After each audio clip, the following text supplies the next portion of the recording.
and we open ourselves to your presence, to your Spirit right now.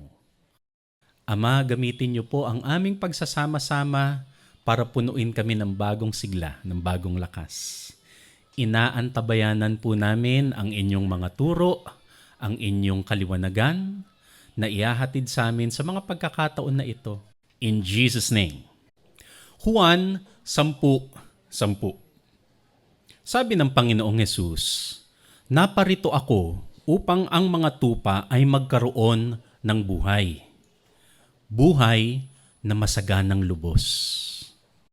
The purpose of Jesus is to give His followers a rich and satisfying life. At kung papansinin nyo nga, hindi lang sa kabilang buhay yung pinagtutuunan ng pansin ni Jesus. Jesus is concerned with right here, right now. Kadalasan kasi pagka sinasabing buhay na pagpapala na bigay ng Diyos, ang iniisip yung sa kabilang buhay, yung pag natigo ka na. But Jesus here is referring to the blessings or to the blessedness of living here, right now. The teachings of Jesus focuses as well in living life to the full, day by day. And as followers of Jesus, we should seek a full life. Bilang sumusunod sa katuruan ng Panginoong Hesus, tayo mismo yan ang hanap natin. Mabuhay ng ganap. And this is a goal. This is something that must be done intentionally because there are a lot of factors that prevents people from living a full life. Ang daming humahadlang para ang tao na mabuhay ng ganap.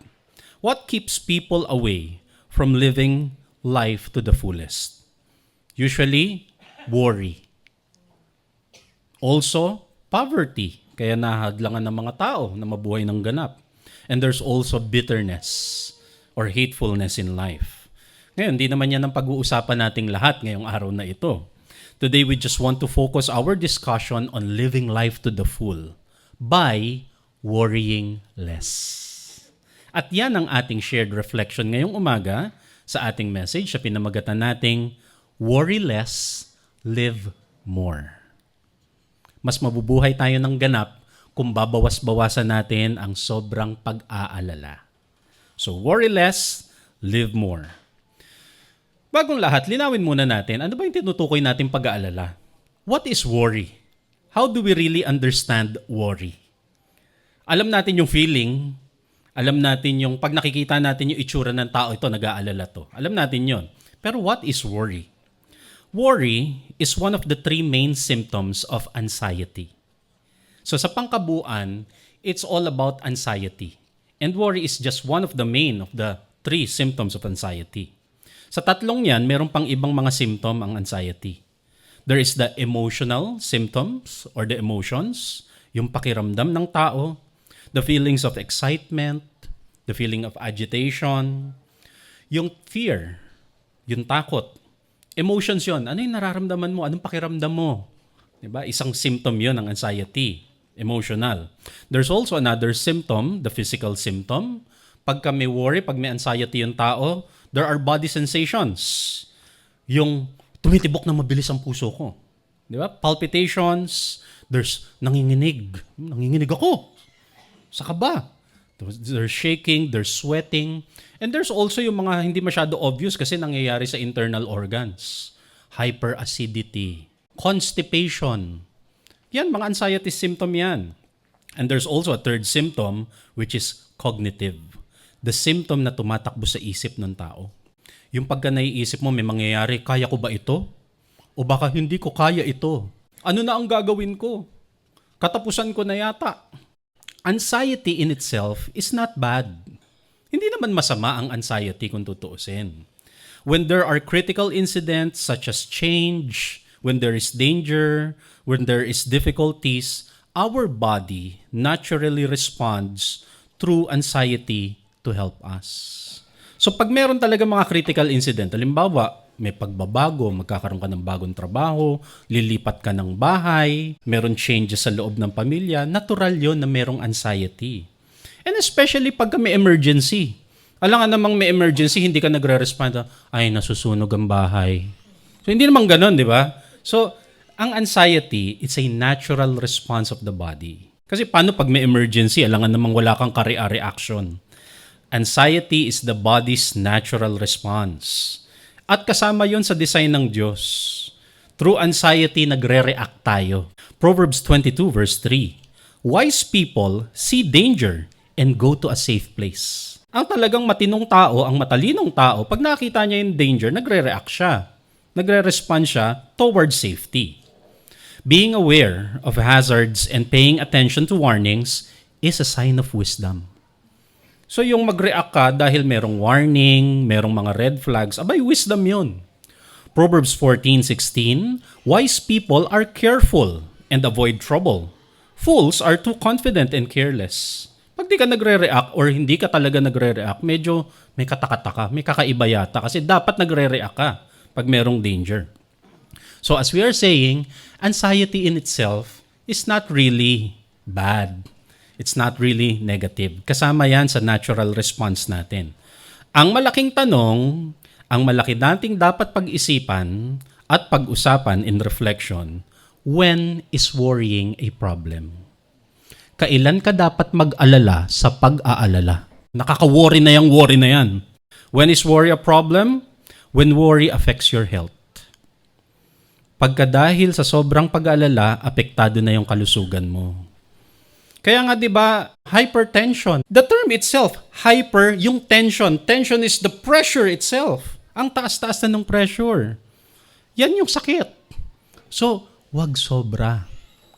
When worry affects your health, problema yan. 'Di ba? Kaya yung GERD, gastroesophageal reflux disease. Kabisado ko ha.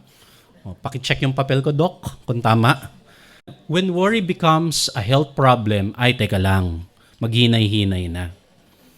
At lahat tayo nararanasan natin yan. Kaya nga, oo, it's natural to worry.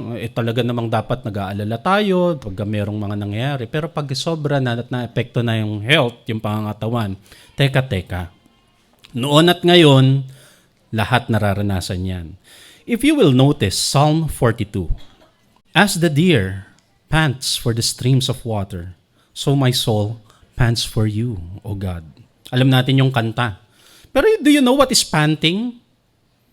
No? Parang usa na nagpapant sa water. Pagka nagpapant ka, yung short, rapid breath, yung ganun yon. So, pag binasa nyo siya in a clinical way, you can notice there's something wrong. Diba? Yung ang bilis-bilis yung hininga niya, yung parang hinahabol niya yung hininga niya. Verse 3, my tears have been my food, day and night. Araw-gabi akong umiiyak, di tumitigil. Maya-maya dehydrated ka na at nakaka-dehydrate ang pag-iyak ha. Why are you cast down, O my soul? And why are you disquieted within me? Bakit walang katahimikan? Antok ka na pagod yung katawan mo, pero yung mata mo biglang didilat sa dilim. Walang katahimikan. Basahin niyo to in a clinical way, kitang-kita ang mga symptoms. Verse 7, deep calls unto deep at the noise of your waterfalls. All your waves and billows have gone over me. Yung malalaking alon ng karagatan. When you say billow, yung para kang lalamunin. And many studies, yan ang laging description nung nagkakaroon ng hyper-anxiety. Yung para akong nalulunod. Verse 10, even my bones are in pain, while all day long my enemies sneer and ask, where's your God? Nananakit na pati buto-buto. That is anxiety. Yung pagka-chinek up siya, wala namang problema sa katawan niya. Pero may sakit, may panginginig, may pag-iyak, di makatulog, etc., etc. Worrying is a problem pagka-apektado na ang health. Another thing, when is worry a problem? When worry affects, and if I will add, when worry infects other people around you. Kasi alam nyo ang isang totoo sa pag-aalala, worrying is contagious. Nakakahawa ang worry. And we will add to that, worrying and fear is contagious. Tanungin niyo yung mga mister, pagka nagpapanik na yung mga asawa, sila hindi naman sila nagpapanik pero nadadamay sila, nag-aalala na rin sila. And vice versa, by the way. So pagka yung misis nananahimik tapos ang daming trouble ni mister, na ipapasa kay misis. And that is why hindi natin yun dapat sinusobrahan. pati mga tao sa paligid na stress na tsaka napapagod. And we would comment on the side on this, kaya nga, do not use worry and fear to control people. Maraming mga tao gagamitan ng fear at saka worry. Alala ka, sige, yan, hindi mo gagawin yan. Yan. Pinapag-worry para mapasunod to control people. Alam nyo kasi, ang fear at saka ang worry, sa simula lang effective. Because you know one thing about fear and worry? Fear never lasts. Mawawala at mawawala ang fear. Sobra lang siya nakakalunod pagkakaharap mo. Pero alam mo, ang fear nawawala. Ngayon, pag ginamit mo ang fear pang kontrol ng tao, mawawalan ka ng kontrol sa kanya pag hindi na siya takot. Hindi maganda na pinapalaki ang mga bata sa fear. Kasi darating ang time na hindi na sila bata at hindi na sila takot. At pag hindi na sila takot, hindi na sila susunod sa inyo. Do not use fear to control people. Do not use fear, do not use worry to motivate yourself. Marami ring mga tao ginagamit ng motivation ng fear. Alam niyo yung pagka nagpa-check up, ang taas ang blood pressure, biglang magda-diet, healthy living. Kasi natakot eh. Pero pag okay na ulit, okay, kainan na ulit. Kalimutan na ulit ang mga exercise and everything. Kasi hindi na siya takot. Kaya hindi magandang pang-motivate ang fear. Hindi magandang pang-motivate ang worry. 2 Timothy 1:7, God gave us a spirit not of fear, but of power and love and self-control. Hindi fear ang binigay ng Panginoon sa atin. Power, love, and self-control. When is worry a problem? When worry has become a negative lifestyle. Huwag gawing lifestyle ang pag-worry. Worrying makes you want to control. Mas nag-worry ang tao, mas gusto niyang kontrolin ang lahat ng bagay. Pati yung mga bagay na hindi na niya kayang kontrolin. Sino naman ang makakakontrol sa lahat ng bagay? No one can control everything. Ano ka, Diyos? Only God can control everything. Kaya nga, the point of following God is to surrender to God. Napakaraming bagay ang wala sa kontrol natin. At sa maraming bagay na yon, kaya nga ipinagpapa sa Diyos. Yun ang importante. Proverbs 12:25, worry weighs a person down. Worry takes away your joy. Ang advice ni King Solomon the Wise, Ecclesiastes 11:10, so, refuse to worry and keep your body healthy. May epekto sa katawan, sa buong pagkatao ang worry. And there are so many ways to overcome chronic anxiety. And I need to mention na health sciences and medical professionals, they can help us maintain our mental wellness. So do not hesitate to seek professional help pagkakailangan talaga. Now, for our reflection, gusto ko sana mga kasama na balikan natin yung wisdom at yung promises ng Panginoong Jesus. To counter worry, here is Jesus' advice. Matthew 6:25 to 34. Therefore, I tell you, do not worry about your life, what you will eat or drink, or about your body, what you will wear. Is not life more than food, and the body more than clothes? Huwag kayo masyadong mag-alala na wala kayong makain bukas o anong isusuot nyo bukas. Mas malawak pa dyan ang buhay. Yung baka gutumin tayo bukas or magutom tayo bukas. Huwag nyo masyadong dinadramahan yung mga ganyang pag-aalala. Ang totoo, maraming ang overweight. Kaya yung nag-aalala, paano kakainin natin? Pag nagtimbang naman, sobra-sobra sa timbang. So, wala naman talagang pinag-aalala kung tutuusin. So, wag yun ang inaalala ninyo. Verse 26, look at the birds of the air. They do not sow or reap or stow away in barns. And yet, your heavenly Father feeds them. Now, here's the point. Are you not much more valuable than they? Tignan mo ang mga pipit. Hindi naman yan pumapasok sa opisina. Wala namang sweldo. Pero pinapakain sila ng ating Ama sa langit. Ang point ni Jesus dito, syempre hindi kayo pipit. Hindi tayo pipit. Ang point ni Jesus, mas mahalaga tayo kaysa sa mga pipit. Can any one of you, by worrying, add a single hour to your life? And why do you worry about clothes? See the flowers of the field grow. They do not labor they do not spin. Yet I tell you that not even Solomon in all his splendor was dressed like one of these. Solomon, mayaman, isa sa pinaka-successful na hari sa kanilang kasaysayan. Pero alam nyo, sabi ng Panginoong Jesus, si Solomon hindi pa nakatikim ng fashion statement ng kagaya ng color combination ng mga hardin. He was never dressed like one of these. If that is how God clothes the grass of the field, which is here today and tomorrow is thrown into the fire, will He not much more clothe you, you of little faith?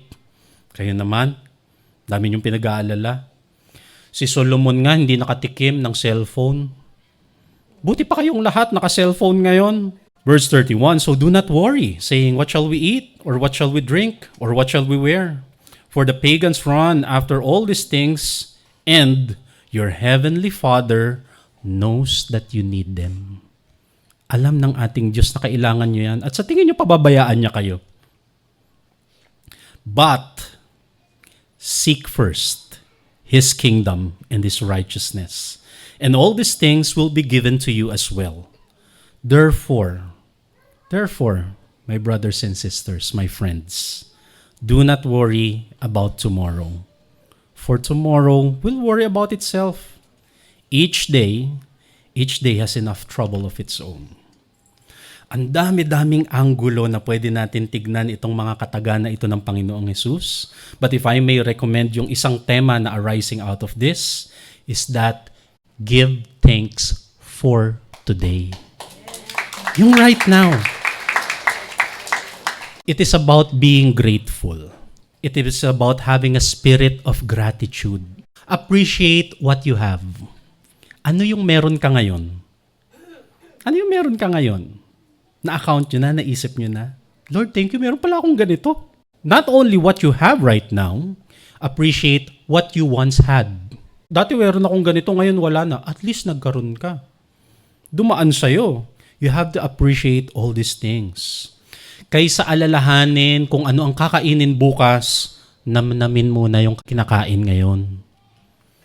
Yung alala ka ng alala na anong kakainin bukas, anong uulamin, anong bibiling pagkain, ilunok mo muna yung kinakain mo ngayon.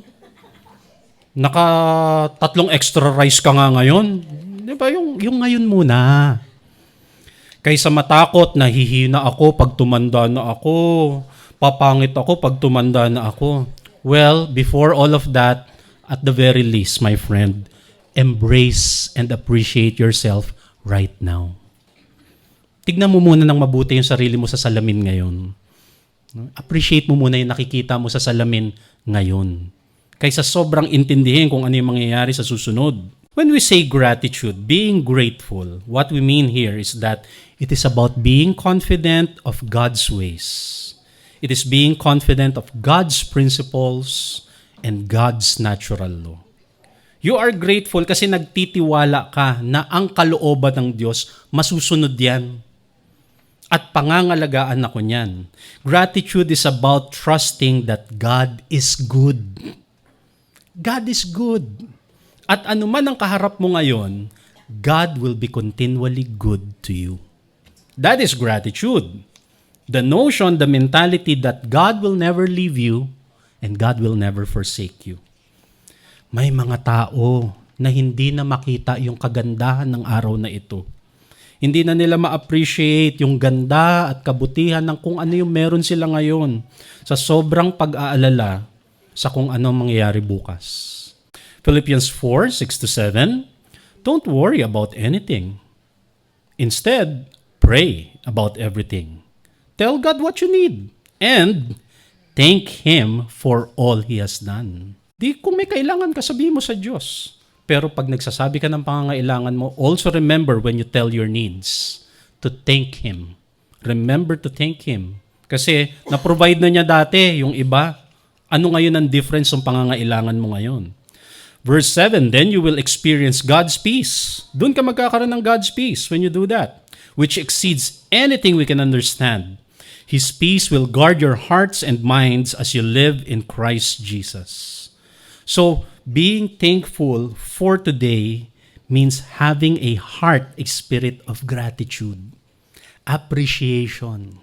I-appreciate nyo muna kung ano yung meron kayo ngayon. Sinong kasama nyo ngayon? Yan yung kailangan nyo i-appreciate. And also, when we say be thankful for today, it also means to be present right here, right now.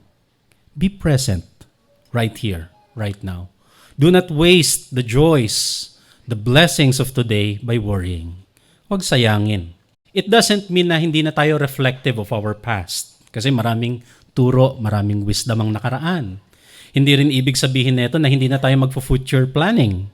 Na wala na tayong pakialam talaga, hindi na natin pagpaplanuhan yung kinabukasan. Hindi yun yung point. Reflect about the wisdom of the past, plan for the future, but do not worry. Be here right now. Appreciate what you have right now, where you are standing right now. We must not miss the point of opening our eyes, opening our hearts to realize the beauty, the potentials, the opportunities of today. Oo, meron tayong pinagpaplanuhan bukas, sa makakalawa, sa next year.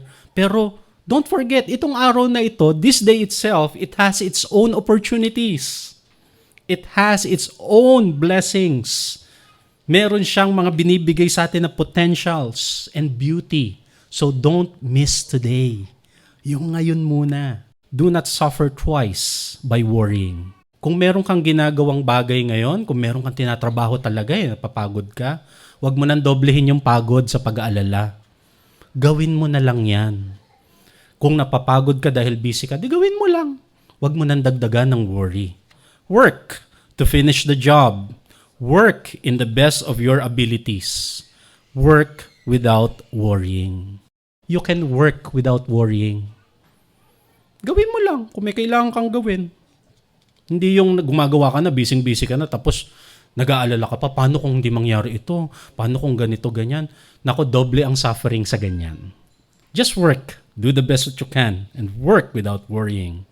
Matthew 6:27, sino sa inyo, sabi ng Panginoong Hesus, sino sa inyo ang makakapagpahaba ng kanyang buhay ng kahit isang saglit lang sa pamamagitan ng pag-aalala? Ang point ng Panginoong Hesus dito, there is no added value in worrying. Wala namang added value eh. As a matter of fact, wala nang ang added value. Energy is actually wasted. Energy is wasted when you worry about things that may never happen. Marami or malaking porsyento sa ating ipinag-aalala, posible namang hindi mangyari. Paano kung masunog? Paano kung lumindol? Paano kung may bumagsak na meteor? So, lahat yun, pinag-aalala. Paano kung mag-crash ang stock market and everything? Marami, posibleng hindi mangyari. Paano yung pwedeng mangyari, Pastor? Di mangyari. Pag mangyari, di mangyari. Just face it if it happens. Bakit may courage? Because God will help you. Nakalimutan mo na ba? Kung kailangan harapin, di harapin. Tutulungan ka ng Diyos. And do not forget, tinulungan na tayo ng Diyos sa maraming pagkakataon. Baka nakakalimutan. Kaya may worry. Maraming beses na tayong tinulungan ng Panginoon. Remember all your victories in God. Naaalala nyo pa ba yung mga victories nyo in God? Naaalala nyo pa ba yung mga critical incidents nung mga nakaraan sa buhay ninyo na akala ko katapusan ko na dito sa ganito, ganyan, tapos nandito naman kayo ngayon? Marami niyan. Huwag kalimutan yung mga victories na yon. Psalm 55 verse 22, give your worries to the Lord, and He will care for you. He, the Lord, will never let those who are good be defeated. Hindi niya papabayaan na malugi, bumagsak, matalo ang mga sumusunod sa kanyang kabutihan. The Lord is good. So mangyari ang kailangan mangyari, kung talaga mangyari, harapin and we will still be victorious. We will be victorious because God is our victory. Kaya nga, at this point, sana ang pinag-iisipan natin pare-pareho, so pwede pa bang mawala talaga ang sobrang pag-worry? Mga kapatid, pwede pa. Pwede pa. Pwede pang mabawasan. Yung worry, yung sobrang pag-worry, worry na lang kasi nawala na yung sobra. So, pwede mabawasan ng sobrang pag-worry. Worry na lang ng konti. Diba? At least nagbago ng kahit konti. Pwede pang mawala ang sobrang worry. As we mature, habang tayo nagmamature, nakaka-experience pa rin naman tayo ng anxiety. Kasi remember, natural response ng katawan yon, ng pagkatao yon, ng anxiety. Pero habang nagmamature tayo, marami na tayong natututunan, di ba? Marami na tayong mga knowledge, wisdom, at saka mga practical measures na nakakatulong sa atin. So may anxiety, pero nababawasan na yung symptom ng worry. Dapat, habang tumatagal, nababawasan yung nanginginig ako. Hindi ako makatulog. So medyo nababawasan na yun. Nababawasan na yung mga acidity, yung mga sakit ng katawan, ng mga buto-buto. May anxiety pa rin, but we are becoming more wise. Again, the key to this, mga kapatid, remember your victories in the Lord. Naalala nyo pa ba? Remember your victories in the Lord. In order to lessen our worry, appreciate the present, be thankful for today, and live more. Live more. Huwag sayangin yung araw ngayon sa pagwo-worry sa kinabukasan. Huwag sayangin. Pag-isipan, paghandaan, pero huwag mag-worry. Huwag natin sayangin yung pagpapala ng araw na ito. Huwag natin sayangin yung presence ng isa't isa. Enjoy today. Live more. Naturally, bababa ang worry. Mga kaibigan, mga kapatid, may you all be blessed with a rich and satisfying life by worrying less. In Jesus' name.